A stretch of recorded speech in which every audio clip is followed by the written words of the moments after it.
Since alt text can be read by screen readers, blind and low vision users rely on it to fully understand your content. You can add alt text to pictures, clip art, charts, tables, shapes, SmartArt graphics, embedded objects, and even audio and video files. To add alt text to a picture, shape, chart, or SmartArt graphic, right-click on the object and choose Format Picture. In the Format Picture panel, choose the Layout and Properties icon. Then choose Alt Text. Add a title for your object, then a description. In this example, we want to explain that this image is a map and describe what it shows. Here are a few guidelines for writing alt text. Use alt text to convey the important content or function of the object. Be succinct.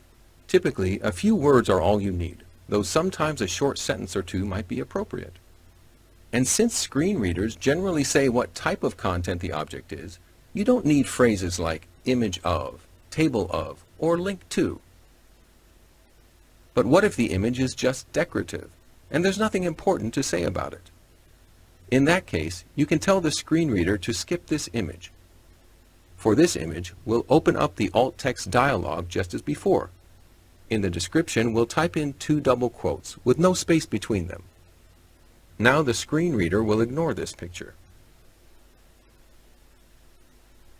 To add alt text to a table, right-click the table, choose Table Properties, and then select the Alt Text tab. In the description box, enter an explanation for the table. When you're done, click OK. And remember, if you think your audience needs more information than you can comfortably fit in the alt text, consider adding descriptive text to the document itself, either next to or below the object. For more about creating accessible documents, visit aka.ms/accessible.